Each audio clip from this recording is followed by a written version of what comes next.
Welcome back to Fold in the Cheese. It's your boy K-Troll on the mic today, and we are covering the Week 8 preview in the NFL, and I am joined, as always, by the Dory to my Marlin. Oh, sorry! I didn't see you, sir. Are you okay? He's gone. There. No, he's gone. It's all right. He's gone. It'll be okay. No, they took him away. I have to find the boat. A boat? Hey, I've seen a boat. You have? Uh-huh, and it passed by not too long ago. A white one? Hi, I'm Dory. Wait. That's right, we're talking Finding Nemo, folks. Ethan, Gill fan, what is happening? Hey, I'm Ethan, and I have short-term memory loss, so sorry if I have to ask who you are a few times, but you know, it happens. Yes. But okay, I know we're talking Finding Nemo, the first one, but I just remember when you see Finding Dory, little baby Dory is probably the best thing in the world. It's honestly the cutest. It is pretty amazing. The little baby voice and the memory loss and all that. It's fantastic. Yeah, it is really good. And honestly, this could be kind of covering both movies, really. You know, like this is sort of like a paying homage to both fantastic. Well, but in full disclosure, you're on the hot seat for trivia, so I only did it for Finding Nemo. So and that is okay. I only did it for Rocky 1. That is okay for this time around. That is okay. Because I knew that I had to specify with you, and I did not specify. Yes. So we're going to stick with Finding Nemo. That's fine. But a lot of the same characters, adding in, of course, Hank the Septopus, fantastic character, Ed O'Neill. But a lot of the same casting characters in the second one, too. Bailey, the beluga whale, Destiny, the whale shark. I like you're just naming names now. Name dropping all the characters I know. We were talking before the pod on this one. This came out in like 2003 or something, like a pretty long time ago, and I think we were getting into college. Actually, it was my freshman year in college, because my freshman roommate, while we were moving in, his parents were going to go to the theater to watch Finding Nemo, and my parents and I were like, "What is wrong with these people? This is super weird. What do you mean?" So they went to go see Finding Nemo in theaters without my roommate. It was just the two of them, these adults. Parents just went. The parents went. No, my roommate was like, "I'm not going to see that. That's a child's movie." I'm not going. So they went to go see Finding Nemo, and they really enjoyed it. You know what? They really enjoyed it. It's a great flick. I am not. It's a great flick. I don't know if I don't think I saw it in theaters, but so I know we've talked about this before. Like the only great part about having kids. No, I'm kidding. Like one of the great parts about having kids is you have a reason to watch these kids movies, and you know they really tailor them towards adults now too, which is great. But okay, so obviously Finding Nemo came out a while ago, and then Finding Dory just came out about 5 or so years ago. So there's a big gap.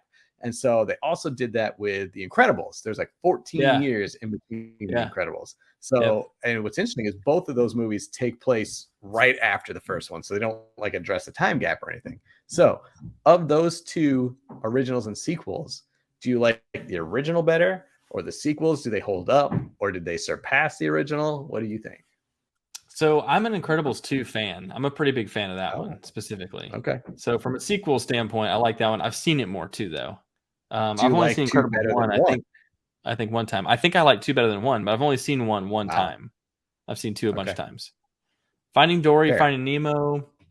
It was really unique and like lovable for the first one. So I kind of feel like it's got like a different special place kind of thing, you know, but Finding Dory was really good. And again, of course, with the new characters and stuff, it was really good too. Ed O'Neill was Cuddle awesome. Party. I mean, come on. Yeah. Cuddle Party was great.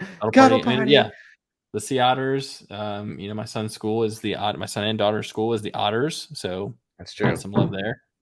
I thought they were both really good. And honestly, all 4 of those movies are really good. They are. I mean, that's the crazy part. Like all 4 of them are legit. And you would think after a huge layoff, sometimes it would just dump. It's like, it's just like a cash grab or something like that. But like, no, the stories hold up and the quality's good. But honestly, I think I'm going to take the original in both. Original Incredibles was probably one of my all-time favorites. Like it's probably like a top 10 movie for me in general. Just because a great idea, great concept, great kind of way to look at it.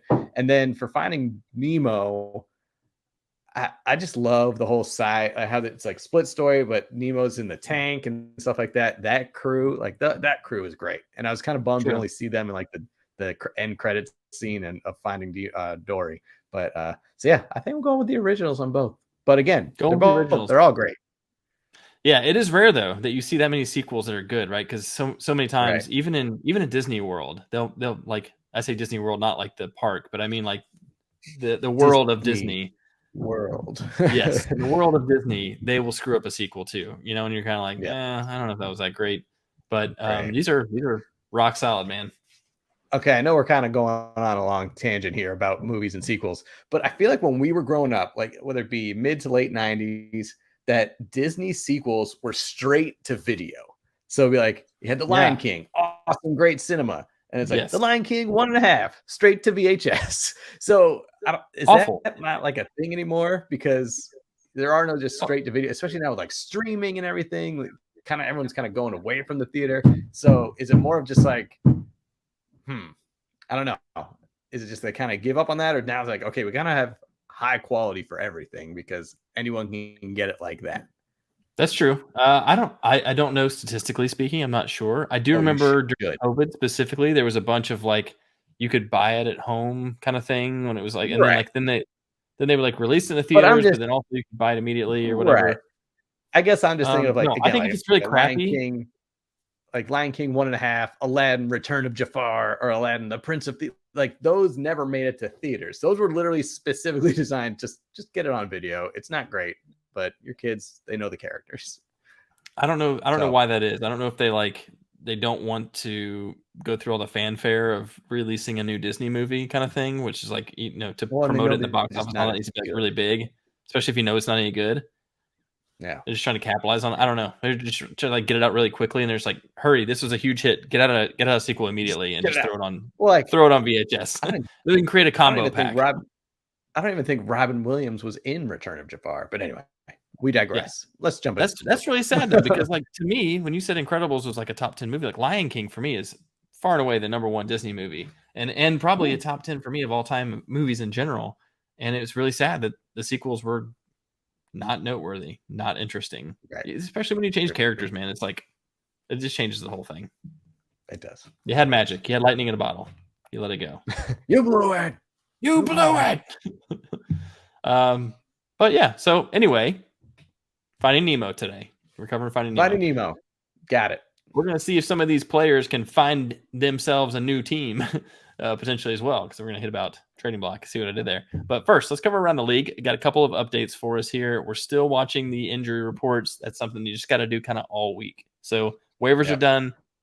You got your pickups for the week. At this point, you're waiting to hear more information Friday, Saturday before you start making final lineup decisions. But this surprised me. I didn't know this happened. I didn't get to see as many games as I wanted this weekend.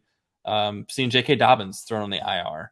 So he's done for 4.5-5 weeks. Like I think they've got a bye week in the middle there, so he's going to be gone for 5 weeks from your roster. Gus Edwards is the guy you want in this backfield. Not sure if it's going to be like an explosion, but he's a good runner. He knows the offense very well. They're comfortable with him.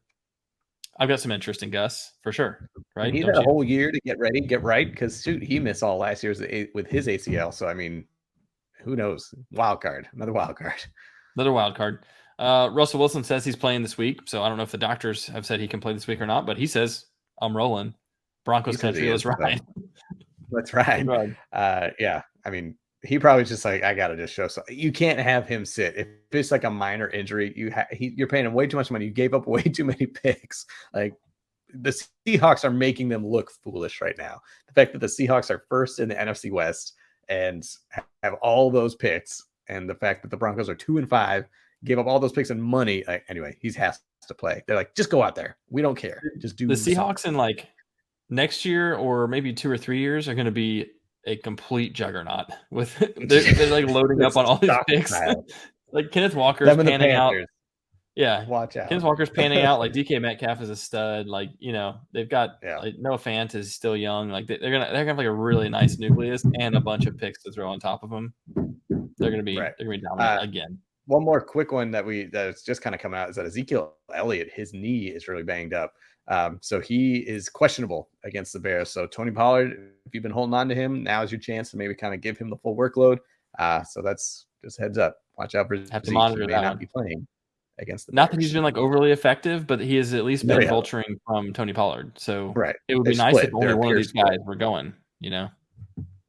Amon-Ra, this was so annoying. Amon-Ra was apparently never actually concussed. He was in the protocol for head injury, and I guess that kind of made it so he couldn't come back in, which, again, I understand why It's you want to take it, be careful, be safe, and all that with these players, but, like, annoying. So it doesn't sound like he's really at any risk of missing this game. I think he's already cleared, like, all the like, pre-screen, all the barriers. That'd be such a typical Lions move to accidentally classify his injury as something where he's just not allowed to come back in the game, and then it turns out, nope, that wasn't it. He actually hurt his elbow, but he's fine. But they're like, oh, his head. Like, oh, you just triggered. He cannot come back in the game. So there you go.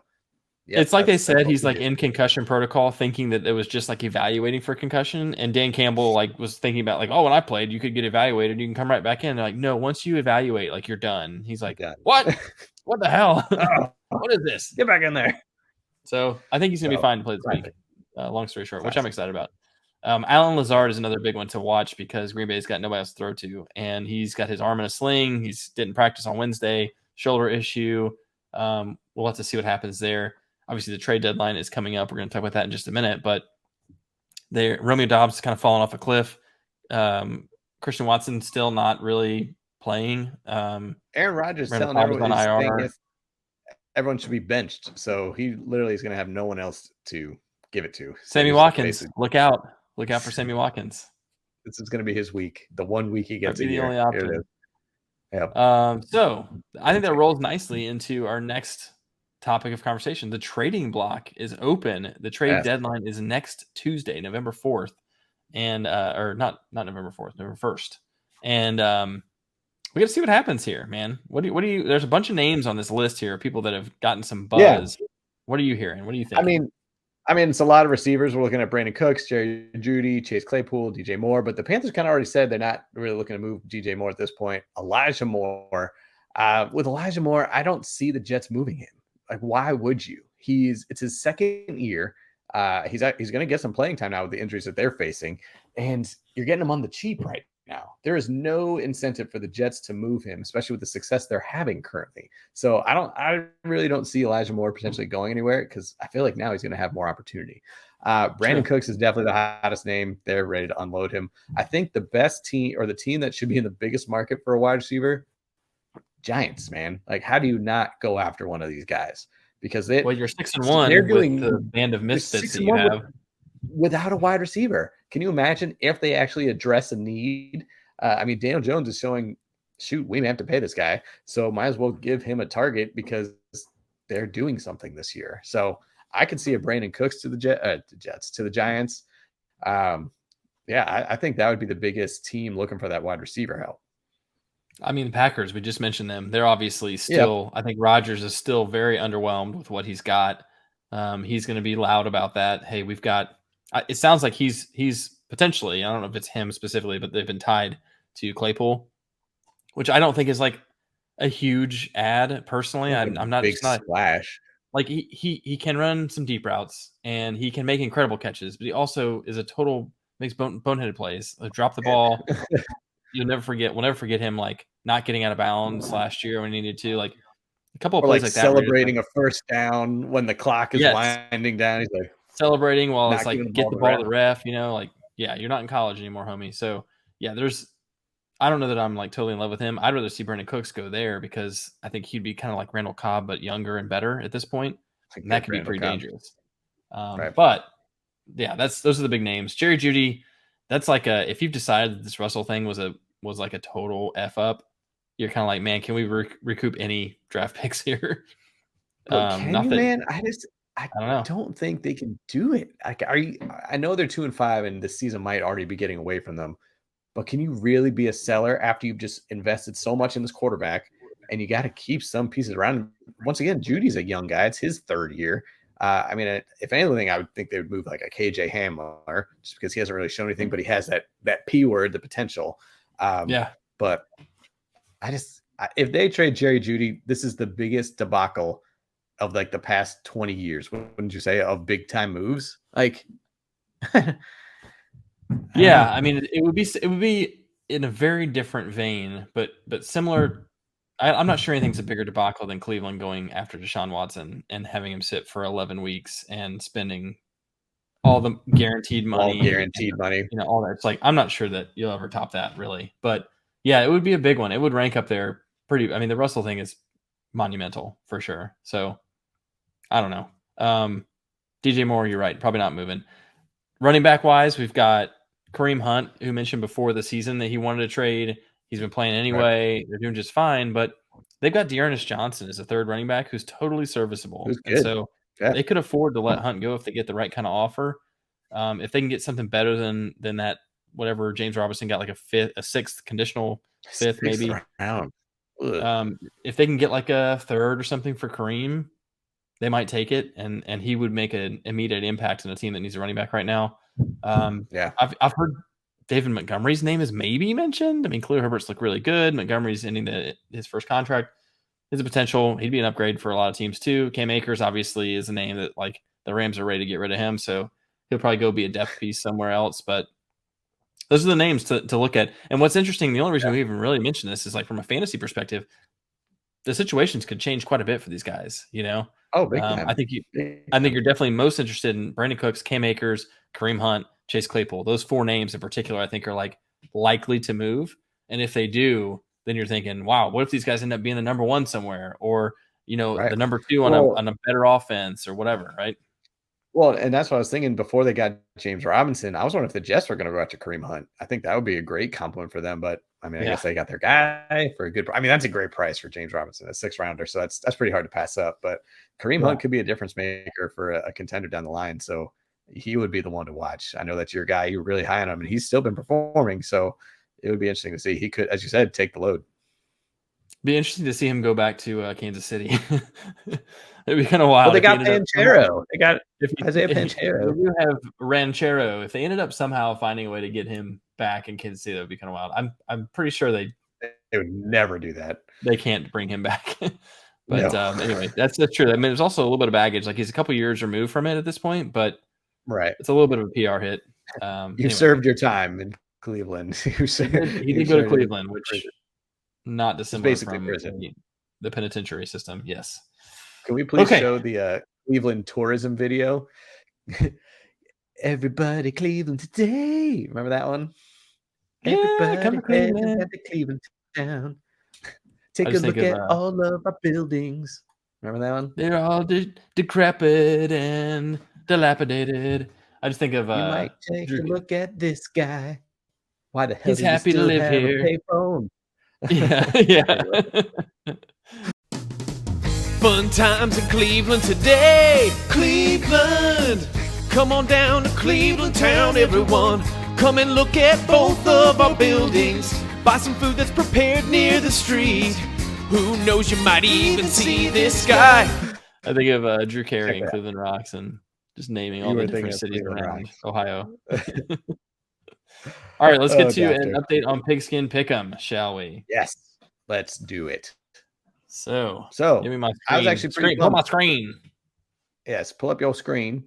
So let's do this update. So as you know, Kemper was not here last week, so we had Kyle doing his picks live. So we put the challenge out to make sure Kemper was not listening in, and he did his own picks and didn't just copy ours. So and clearly, we know he did. The reason why we already know he did is as soon as Thursday night was done, he's like, "Well, 0 for 1," because he picked the Saints. So yeah, last week Leslie and I had a tie for first, Dirty Jalapeno. So we both got 10 picks correct, while Kyle and Kemper both got 8.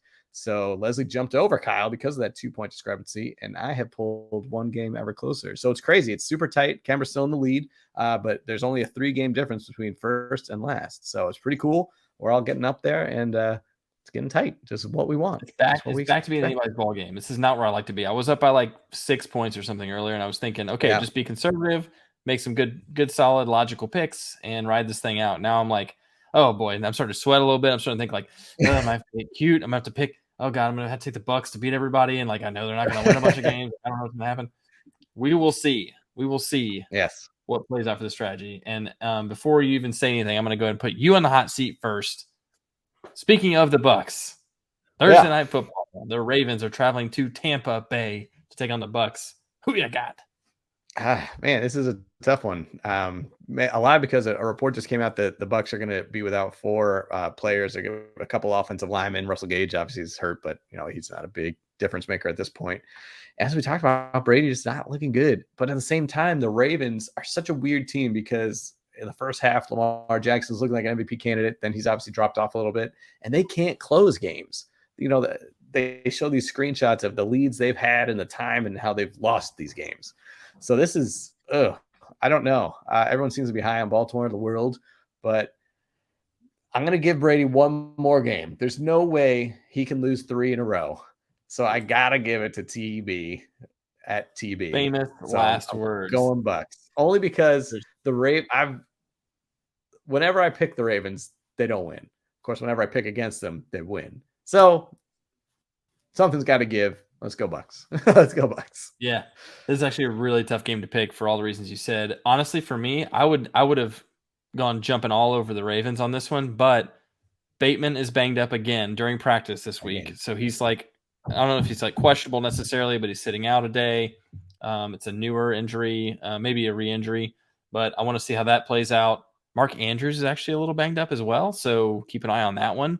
If he can't go for any reason, Isaiah Likely is a rookie who has shown a lot of promise as well. That's the next guy. Quick Stolen. Who you got?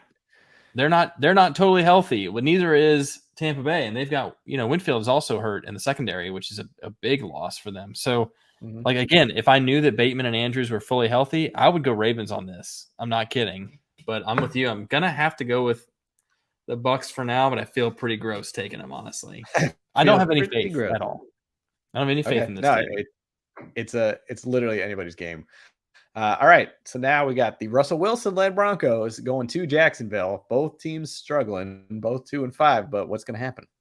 Going to London, actually, where the Jags are basically a home team. Right. London loves the Jags. They are there all the time. They are there a lot, and I'm taking the Jags, man. I got no faith in the Broncos. We talk about having faith in teams. No faith in the Broncos. I like the Jags. I like ATN, what he's doing. The Broncos have got the better defense here, which could probably bite me, could burn me here. But I just don't have any faith in Wilson and this offense to get going. I don't know. I'm going Jags. And this is where I'm going to get cute because I kind of want to go Jags, but I'm not going to because kind of like the same thing with Tom. Like Tom's not going to be losing 3 games. Russell cannot be this bad. Like he is this bad so far. This whole year he's been this bad. I know, which is just weird though to see like such a falling off a cliff. So I don't know. I'm getting cute. I'm just going Denver. Okay. Getting cute. You're so cute. All right. How about the Panthers traveling to E-Town to take on the Falcons? How about this one? Good luck. Oh my God. I mean, who would have thought the Panthers win last week in like pretty dominating fashion? Like the defense was spectacular. Brian Burns versus 2 first-round picks. And the Falcons have obviously taken a couple step backs. I mean, Mariota's throwing the ball 5 times a game. The running game's kind of stalled a little bit. Jeez, man. And the Falcons are, from last season, they were in my squad. Oh, God. Ugh. I just got to go with my squad. I don't like Carolina. I'm going with my squad. Falcon up. Rise up, Falcons. Rise up, they say in Atlanta. Yeah. Yeah, this is gross. This is really gross. I don't want to pick either. There's several games like this every week where it's kind of like skip. It's just skip. There's something going on with PJ Walker, man. He wins games, even though he's not that great. He wins games. So I got to give him credit for that. I got to think last week that Falcons, who had been pesky all year, got completely curb stomped. I think that's more the anomaly. And I don't think the Panthers have the same offensive firepower that the Bengals do, certainly. So I'm going to take the Falcons at home. We'll see what happens, though. I mean, not going to stun me. I'm a little surprised at 80% Falcons. I mean, there's no reason to really believe in them. No. All right, now we got the shocking Bears. Your boys finally kind of showing up against the Patriots on the road. And now they're going to Dallas, who struggled in the first half against the Lions. Like, Dak didn't look good. The defense was solid, but the Detroit Lions were holding them in check, man. So who you got? Yeah, man, I got to tell you, I'm like, I get why everyone thinks the Cowboys will just roll in this one, but you saw what the Bears just did, man. I mean, their defense has been good all year. They've been hanging in games. They've won a few. Obviously, they've got 3 wins, and like nothing to shake a stick at. I am very hesitantly taking Dallas at home, but I'm going to go low scoring, under whatever the number is. Okay. It's probably like 38-40, and I would say under. Yeah, going 38 to 40 points. I too am going with the boys. I think, it's Dak's first game back. Kind of, he's got to get back into the rhythm of things, and I think he will. So I'm going Dallas. All right. Dolphins heading up to Detroit, taking on the Lions. I'm done. Who you got? Lions. No, I'm done with the Lions for now. Until they can show me something else. I'm done. I'm going Miami. They can't hold on to the ball. I don't know. No, my Dolphins. Yeah. Miami. Tua's back. This team was only going to get healthier. They've got a lot more firepower right now. What's going on with DeAndre Swift? Is he ever going to play again, or is he just like, nah? At this point, why would you? At this point, why would you play him? I wouldn't blame him for sitting down. Jeez. All right, now we got the Cardinals traveling to Minnesota, who was off last week, so they're getting rested and ready for these Cards. So what's going to happen? Yeah, Cardinals looked a lot better with DeAndre Hopkins. That just kind of opens things up in the offense. I know they're missing Hollywood. Robbie Anderson's got another week to get acclimated to the offense. That's a good thing. Rondale can go back to the slot where he performs best. And they've got Zach Ertz too. So you got 4 good receiving options there. Eno Benjamin looked really good for them. If he's going to get the start again or at least split time, they've got some better options in the backfield now. Minnesota, I think for me, it's home and coming off the bye. I think for me, I'm going to take Minnesota. But this should be a pretty close one. I'm surprised 83% went the Vikings on this one. I mean, I get the record is 5-1, but they haven't been like overly impressive. They're kind of like a one-trick pony with Jefferson. He's a hell of a pony to have, but I don't know. I don't feel that confident in them. Right. It's not like they've been blowing people out. They've beaten some solid teams. They've hung in games, and they're just winning, which is at the end of the day, that's all you need. And the Cardinals did look better. They still struggled a little bit against the Saints. They didn't look unbeatable. They let them come back a little bit towards the end, and again, that was against a banged up Saints team, offensively and defensively. So I still think they're going to have a little bit of growing pains getting DeAndre back. Don't get me wrong. I hope they keep feeding that man, because why wouldn't you? But I still just think Minnesota's looking a very complete team in the sense that the defense is holding. The offense is, once you got JJ, that's basically all you need. Dalvin Cook hasn't exploded yet, so I think that's still to come. So I'm going to go with Minnie here. Yeah. Could be a good game. All right, we got the Raiders heading to New Orleans. The two best dressed fan bases, I would say, out there. True. This is going to be like, and it's like right before Halloween too, right? This is perfect. This is perfect time. Ideal. So yeah, I know it's your toughest place to play in New Orleans, but again, they're still banged up. I haven't seen the latest injury report, but the Raiders are kind of finally showing what they're capable of. Josh Jacobs is looking like the best running back in the game right now, and he's been on a hot streak, and I can see that continuing. So I'm just like what I'm seeing offensively. They had a good solid game against the Texans, and I think they can keep that rolling in New Orleans, who's just limping around. And so I'm going Vegas. They are limping around. I don't know what's going on injury wise either. Like it's questionable every week. And like you could have none of your receivers, you could have one, you could have all of them. I don't know. Jameis Winston's like healthy enough to play, but isn't getting the start now. But like he was 3rd on the depth chart on Thursday. Yeah, it was weird. Yeah, it is weird. And you don't get updates on the defense in fantasy. So it's hard to know like, oh shoot, they've got 4 defensive players out. Like you have to really kind of search for it. And I didn't do that, frankly. So I still like New Orleans at home. And again, across the country, this is going to sound crazy. Biggest concern for me is that it's so close to Halloween. They go nuts in New Orleans for Halloween. No joke. This place will be wild. The players are going to be hungover. I don't know if they're going to be playing well. They're going to have some like varsity blues after Miss Davis. Already. Just click it. I'm hesitantly picking the Saints. I like them at home. The Raiders might get into some trouble if they go down there Saturday night, though, too. So it could hit both teams equally. But I'm telling you, man, we were in New Orleans last year, the week before Halloween, and they do like a week before Halloween parade that's out of control. We didn't know that. We showed up and people were like walking in costumes. We're like, dude, Halloween's not for another week. And they're like, oh man, no, it's a big deal here. It's the pre-Halloween thing. It's big. Wow. So Bourbon Street's going to be wild. I'll just say that. Okay. I wish it was a night game. I wish it was a night game. Contingency. If it's a night game, 100% New Orleans. If they flex it to a night game on Monday night, I'm in. Yeah. All right. Now we got the disappointing Patriots heading to the overachieving Jets. What's going to happen in this one? Yeah, kind of surprising. What are you hearing about Zappy versus Mac Jones? That there's a true issue, that he truly has a quarterback controversy that is gross. And yeah, it's kind of, the big news is, will Mac Jones be a Patriot next season? You go from like your franchise potentially guy last year, has a great rookie year, almost offensive rookie of the year, to now falling so far out of graces that Bailey Zappi is going to be your guy. So yeah, he's got a decision on his hands, and it's not a pleasant one to make. Well, now you got to think about confidence and a young quarterback to have that kind of question in his head all the time. If I make one mistake, I could get yanked. What's that do to like how aggressively you throw the ball? He's going to start throwing these 3-yard passes. I mean, what do you have? Like, he was like 3 of 5 for like 1 yard or something passing. It was crazy. 3 of 6 for 13 and a pick, but okay. He only got at one point. I think he might have been 3 or 4 or something. For like a yard. I mean, for the first like 3 passes, I went to running backs, I think. So anyway, That's a long story to say. I'm going to go with the Jets. They just got things figured out a little bit better. The Breece Hall injury is a big loss, and so that does give me some hesitancy. The Patriots do know how to scheme a defense, but I don't know. Not against Chicago, I'll tell you that. But I'll tell you what. Yeah, I'm thinking about this though. Hang on though. If Bailey Zappi starts, I'm going with the Patriots. No. Don't give me any of these contingencies. You make the decision right now based on the information you have.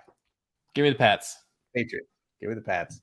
I'm going with the Jets. At first it was kind of like maybe they're a flash in the pan, or but they put together some good wins, and maybe they're starting to say, hey, we are actually semi-legit, and they're doing it with Zach Wilson. Granted, he's not putting up huge numbers, but he hasn't had to. So yes, the Breece Hall is a big injury, but they're also doing it with defense. They're shutting people down.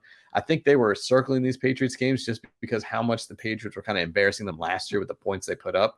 So I know that's kind of on their minds too. This is a statement game. This is something they just say, hey, we're over our demons. So I think this is a game they're going to do it. So I'm going Jets. Yeah, I think the Patriots are going to name Zappy the starter. He's going to come out not having to worry about Mac Jones. He's going to light it up. Zach Wilson's going to be seeing ghosts. He's going to be talking to Sam Darnold after this game. Remember last time you picked against the Patriots and I picked the Patriots? I do. All right. Remember the time this is the Pennsylvania Bowl. The Steelers traveling to Philly to take on the Eagles. Civil War.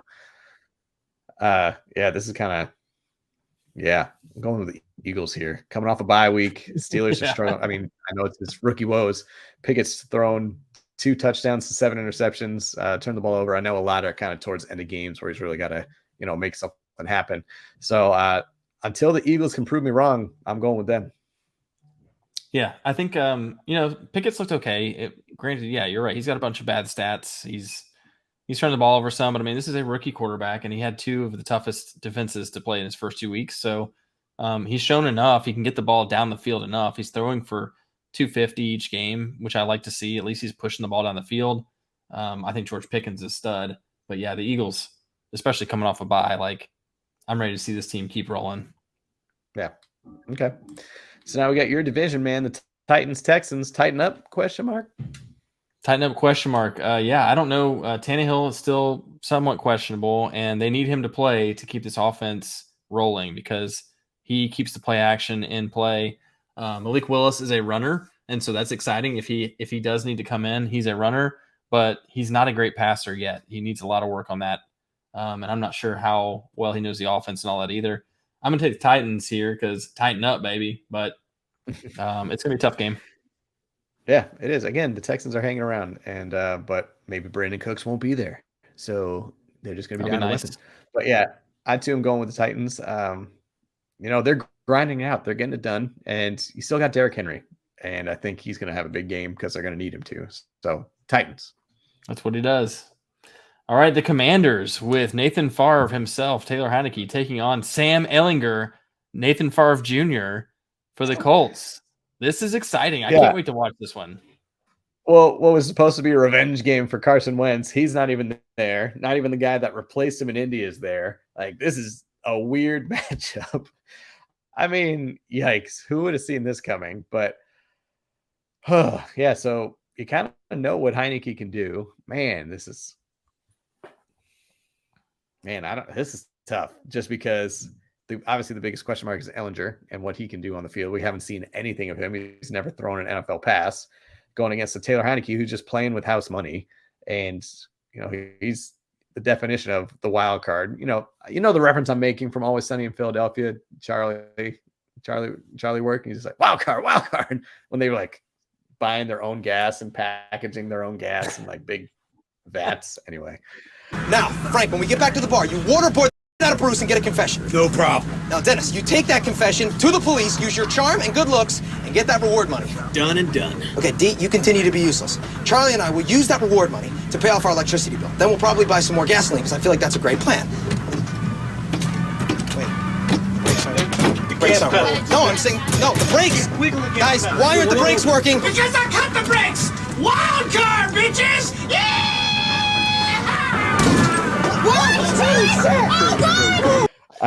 You know what? I just think Indianapolis is too talented. They made a change for a reason. Granted, as I'm reading about it, it's a lot because of the deal with Matt Ryan's contract and incentives, and if he plays next year versus if he gets hurt, how much money they owe him. So I'm going to go with the Colts just because you still have some of the more talented players on that team. You got Jonathan Taylor, you got Michael Pittman, and they still got a solid defense. I'm going Indy.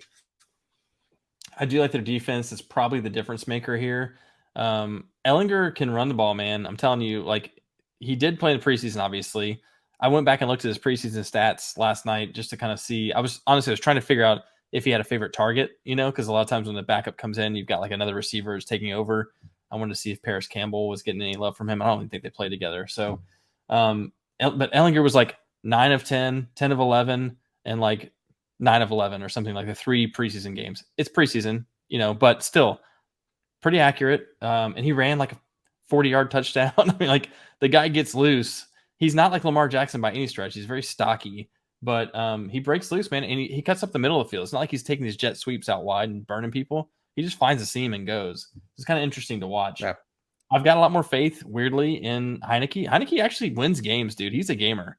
These guys are both gamers. That's why I'm excited about this one, because I think they have a similar style of play. I think they'll be gunslinging it. I agree with you. There's a little more talent on the offensive side for the Colts, although Washington's got some nice pieces too. Defensively, the Colts, and at home, I like that. Ellinger's a question mark. Oh, I don't know where to go here. I'm going to go with Heineke for now. I might regret it. I got faith in Ellinger, but I'm going to go with Heineke for now. All right. How about the Niners traveling to take on the Rams in LA? Yeah. So obviously the Rams coming off their bye and the Niners coming off a butt whooping by the Chiefs. So this is going to be interesting. It's going to be a home game for San Francisco, as we've always learned, going to LA. Niners have the Rams number, man. What is it? Like, they've won 6 in a row, 7, 8 in a row against the Rams, which is kind of unheard of. They already won the first matchup this season. So there's something off about this Rams team. And I know they're coming off the bye to maybe get healthier or get things right, but Niners just have their number. So I'm going to stick with the Niners. I know they had that, that bringing back down to earth after the Chiefs, but that defense is too good. That was an anomaly. And when an offensive like the Rams is not running smoothly, that defense is going to take advantage. And Christian McCaffrey is just going to get more acclimated to that offense. So I'm going Niners. Yeah, I like McCaffrey here for sure. The Rams have got the number 1 rush defense fantasy wise. So we'll see how McCaffrey does there, but he's pretty defense proof. Like, it doesn't really matchups don't really matter to him. The Niners defense is going to come back angry, and what better opponent than Matthew Stafford, Mr. Interception himself. I'm going Niners on this one too. Let's go. Okay. So here's an interesting one that we thought was going to be a stinker at the beginning of the year, but now the 6-1 Giants traveling to 4-3 Seattle in the 12th man. Who is going to come out on top? This is a really tough pick because these teams to me are very, very similar. They're very similar. They are pesky. They are overachieving, dangerous. They've got great running games, quarterbacks that have dual threat capability that are overachieving. Seahawks have got great receivers. The Giants don't. I think I'm going to lean with the Seahawks on this one at home. I really regretted not taking them last week, and I should have, and they won, and I was like, dang it, I really wanted to take them to take the Chargers down, but I couldn't bring myself to do it. So this week, I'm going with Geno. Let's go. Yeah, the Seahawks have made me a somewhat believer, and so I too am going with the Seahawks, mainly also because the Giants games are so close. Granted, they're grinding out these wins, but it's going to eventually catch up with them. They got to play a complete game. When you still don't have that number one receiver, it's still scary. And I know Saquon keeps going over 100, but man, is he having to work for it? I'm going to start worrying about his workload. But Seattle still has some great pieces. Geno's playing again with house money. I'm going Seattle at home. Yeah, kind of wild. How about Green Bay traveling to Buffalo? We thought this could have been a Super Bowl preview last year, and this year, not so much. Yeah. Buffalo, again, coming off the bye. Packers look hapless on offense. I'm going Bills. Yeah, this is a prime spot for an upset, but yeah, I'm going with the Bills as well. Too hard to pick against them right now for any reason. But yeah, that's one where you put $10 on the money line for Green Bay, and then you're stoked whenever that hits. True. All right. How about the Bengals and Browns, right? No. You go first this time, my friend. So we got the Bengals going to Cleveland. The battle for Ohio. Who is going to get it? The great state of Ohio. Man, I'm hopeful, cautiously optimistic that last week was the Bengals rounding back into form. I'm going Bengals in this one. Offensive firepower. We've said it before. The defense is solid. Browns stumbling a little bit. Started out a little better than we thought they would, and now they look about like we thought they would. So I'm going to go with the Bengals in this one. Yeah, Browns surprised people early, saying, hey, maybe we're actually good. No, they're not. The defense has definitely struggled. They're the bottom half of the league in overall defense, and with the Bengals offense that was so on fire last week, you kind of get nervous for that. So I too am going Bengals on the road. That's the Bengals team that we know, and hopefully we'll love, and one that's here to stay because they're just fun to watch, and they got some of the most exciting players in the league. So I'm going Bengals. Yep. All right, tiebreak score. You get to go first tiebreaker on this one. All right. Well, I'm going to put it full screen to make it go first, so we know I'm not typing. Anyway, I'm going 46 points. 46. Yeah, I was gonna go 48 myself, so we both like a high score on this one.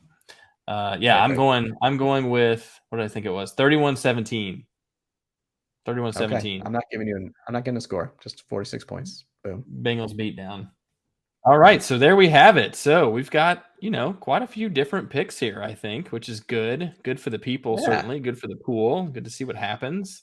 Tiebreaker. Could come down to the tiebreaker. I'm excited about that. Let's go for a shootout. I feel like last week was the first week where we weren't like spot on with the tiebreaker. We weren't far by any means. I think it was like 7 or 8 points. But for the most part, I've been, between the two of us, we've been like 2, maybe 3 points max. So it's pretty funny. We've been close. That's true. We've been close a lot. So, but know what it's time for now? Do you? It's the time for Finding Nemo trivia. Wait, I think I've got a banner for this. Hang on. Ooh, trivia time! Hey-o, trivia time! That's right. You are on the hot seat. Last time Kyle was on the hot seat, did all right considering it was the newsroom and that he hasn't seen in a little bit. When I was trying to get like ideas for trivia for him last time, I was like, all right, what are some like movies you've seen lately? He's like, the last movie I've seen was American Sniper. I was like, are you kidding me? American Sniper? That's been a hot minute. Great movie. It's been a hot minute. Granted, he said it's a great movie, but he said he had rewatched it like last month. So I was like, oh, okay. So like, what about the theaters? He's like, American Sniper. Like, okay. Well, that's actually, I understand that. I haven't seen a movie in the theaters. It wasn't the Life of Super Pets or whatever. I haven't seen movies other than those in a while. That's League of Super Pets. Come on. Anyway, League of Super Pets. We're not here for League of Super Pets. We're not here for American Sniper. We're here for Finding Nemo. Finding Nemo. Let's go. Are you ready? Question number 1. Question. Can I phone a friend and pull one of my kids up here if needed? Yes, you may. We'll see. Okay, ready? What was the name of the shark that went berserk? Berserk meaning fish like, are friends. He got the blood. Like Dory smushed her nose and got a little blood in the water. Oh, Bruce. Fish are friends. Not food. Well, you lead right into my second question. What was the mantra of the shark group? Fish are friends, not food. Yes, There you go. 2 for 2 right off the bat. You already beat me to my question. 2 for 2. Right then, the meeting has officially come to order. Let us all say the pledge. I am a nice shark, not a mindless eating machine. If I am to change this image, I must first change myself. Fish are friends, not food. Okay.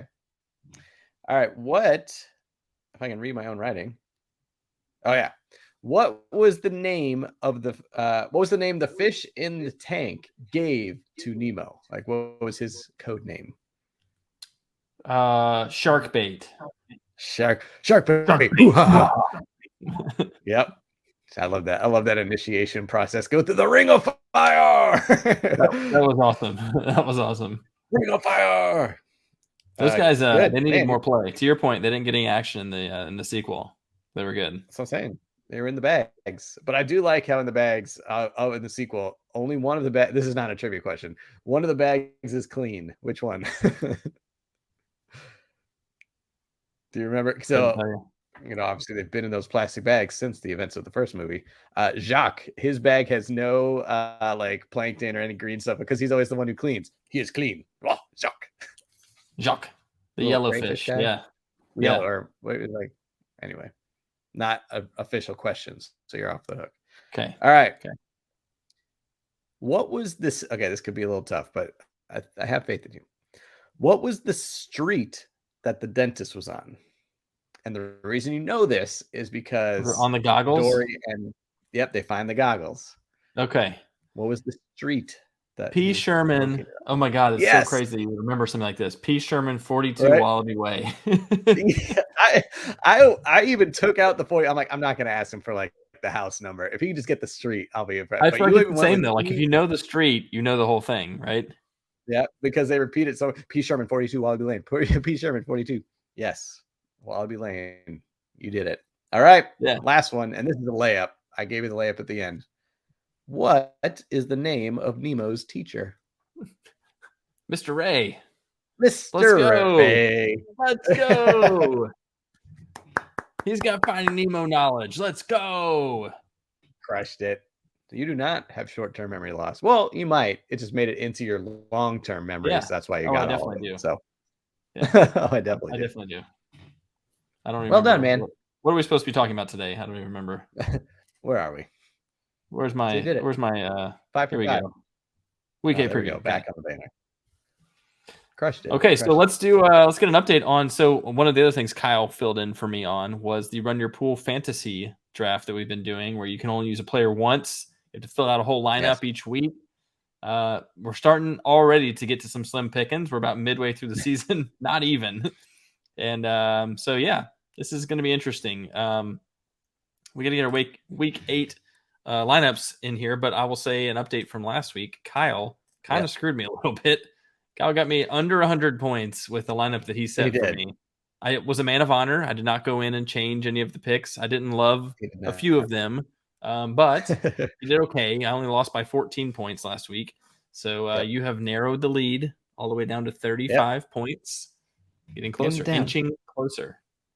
Inching ever so much closer. Yeah, you kind of got a dud from Leonard Fournette, but I mean, who saw that coming? You got a huge performance out of Aaron Jones, so you should be thanking him for that one. True, that was a good Aaron Jones play. I wanted to use Fournette, but he's been bad the last couple of weeks. I'm like, let's wait until they get things going, get it fixed, So we kind of got a little premature on that one, but that's okay. So I went Ravens heavy, and it did not pay out. Lamar dud. Mark Andrews, 0.4 points. So I was so happy. Justin Tucker saved me. Justin Tucker got me 11 points, so I'll take that.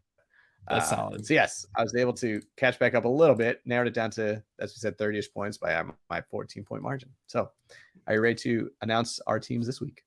I'm ready to announce this week, and I have a feeling we're going to have a couple of similar picks here. Similar to going Ravens heavy. I went heavy on one team as well this week. Probably the same as you, judging by your face. At quarterback. I don't think I did. No? Okay. At quarterback, I'm rolling with Tua. Let's go, Tua. All right, Tua. I'm rolling with Daniel Jones. Watch out. Daniel Jones locker. Yeah, okay. Hey, he had a great last week. I think he missed his boom week, but maybe he figured something out there. Yep. I don't think you'll get 100 yards rushing out of him again, but you might. Who knows? Hey, against the Seahawks, anything's possible. They've been getting up a lot of points. That is true. So of the Lions, which is why I'm also going with Raheem Mostert. Okay, double and dipping on the Dolphins. Let's go. Going heavy on the Dolphins. I am going with the man who seems unstoppable right now. One Josh Jacobs. My gosh. Yeah, boy, I thought about him. I don't absolutely love the matchup, so I'd like to wait on him, but I mean, I just figure he's a matchup-proof. wild card. I don't know if he can keep this up. Get him while he's hot. That's true. That's a good point. I'm just worried about him going out on Bourbon Street Halloween night. That's all, Not sure if he's going to make it. All right. On the other side of the ball, I'm taking Alvin Kamara from the Saints. Oh, okay. Kamara. With the recent news about Ezekiel Elliott not being fully healthy, I'm going with Tony Pollard because I figure it's getting thin on running back. This is probably his play right now. Could be a good play. And if Zeke doesn't play at all, then that's going to be huge for you. That'll be really good. Okay, my wide receiver 1. I told you I'm going heavy on the Dolphins. Tyreek, rolling him out. Let's go. Ooh. Let's All go. Right, coming out. Going with the guy who played the Lions last week. Didn't do much. CeeDee Lamb. Okay. Yeah, well, I hope he does better this week. We'll see. Yep. Number 2, wide receiver, DeAndre Hopkins. I thought about him. Cardinals. Thought about I know you wanted him because you won a big week. So this is going to hurt whenever he goes off. Yes, it is going to hurt. I went with the guy who's been hot as well. One Jamar Chase. Told you I was going heavy. I know. Yeah, heavy. I don't have Jamar anymore. I would have loved to. Yeah. Okay, tight end. I'm going with your boy Pat Freiermuth. He was good last week. He got literally half his points in the final 3 minutes, and I'm watching him like, yes. Yeah, I don't care. He had like 9 targets. Right. I'm going with Greg Dulcich. Watch out. Solid play. I like him, man. Solid play. Okay, I am flexing another one of yo boys, Joe Mixon. Let's go. Look at you swatting him out of there. Man, the Cleveland run defense has been pretty brutal this year. So look out for Joe. Bengals looking like they're rounding into form. 3 touchdowns for Joe this week. Up to Jamar. Throw it up to Jamar. I am going with the forgotten man, Adam Thielen. Adam Thielen. Right. He's still alive. I thought he died of natural causes. Watch out. He's going to come and give me 6 points. Be careful. Okay. All right, kicker. I'm going Graham Gano. You talk about the Seahawks giving up a lot of points. They're going to be giving up a lot to the kicker. I'm going with Greg Zuerlein. Given to the Jets, man. Just watch out. They're going to be putting up some points. So you think. We'll see. Might be another donut for the Patriots defense. Possible. We'll see. Wow. And my defense this week, although I picked against them, I'm going with the Colts. Pick 6 against Heineke. He's going to find a way to win in the end, but he's going to let him score a touchdown. He's going to let him score. Okay. And then I'm going with the Eagles just because coming off the bye, who they playing? Get out of here. Eagles. Yeah, that's big time. They just signed, or they just traded, I think, for Robert Quinn from the Bears as well. So I don't know if he'll be able to play this week or not, but that's a huge acquisition for them. All right. Interesting. So they have big time. So I've got Tua, Raheem Mostert, Alvin Kamara, Tyreek Hill, DeAndre Hopkins, Pat Freiermuth, Joe Mixon, Graham Gano, and the Colts. Oof, that's a big heavy lineup, isn't it?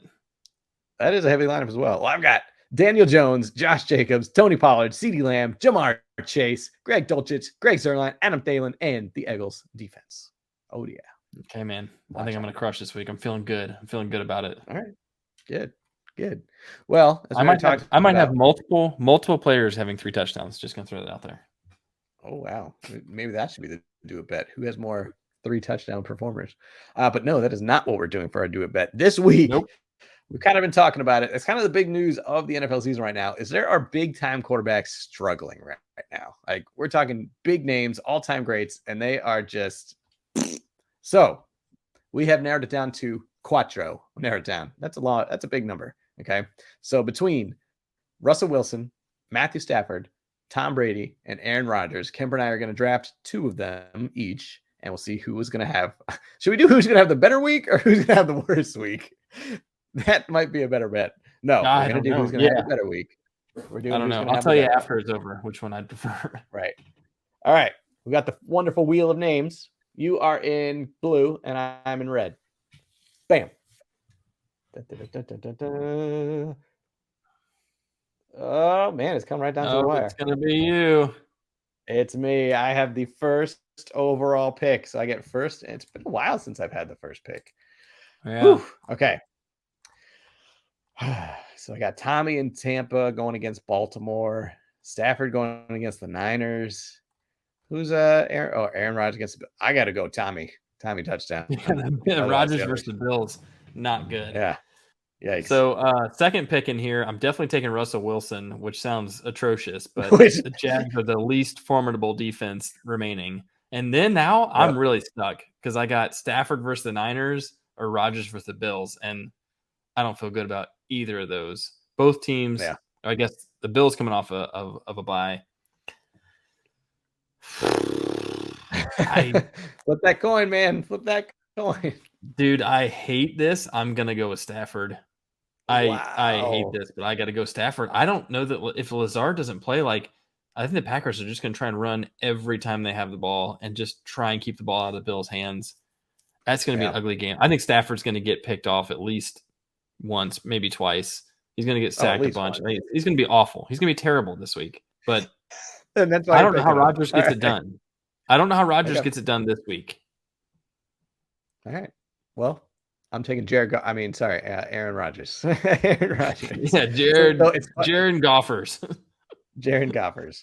Wow. So I have Blake's starting quarterbacks. I have Tom Brady and Aaron Rodgers. So I think Tom Brady and Aaron Rodgers they are going to score more points, not have the worst week. They're going to have more points than Russell Wilson and Matthew Stafford. Do it. I think I'm hopeful Russell Wilson and Matthew Stafford have more fantasy points this week than Aaron Rodgers and Tom Brady. Do it. Okay. Who would have thought that these four quarterbacks could possibly be like the bottom four of quarterbacks drafted overall? It's pretty sad. It's gonna be an ugly week too. This is the NFL. Does anybody get over 20? You think anybody gets over 20 this week? I think Brady's the best bet. Right? Brady's the best bet just because it's the worst defense. But yeah, it's a crap show. Woof. Anyway, a lot of week 7 action that we just recapped. We got a lot of previews coming for week 8. My gosh, we got our do it bet. Everything's going on. We got the big game tonight. I need Tommy to be big for me. Maybe the Ravens will have another fourth quarter collapse, and that's when Tommy gets all his yards and touchdowns. Let's go. Could happen. So anyway, until next time, keep on folding. Fold it.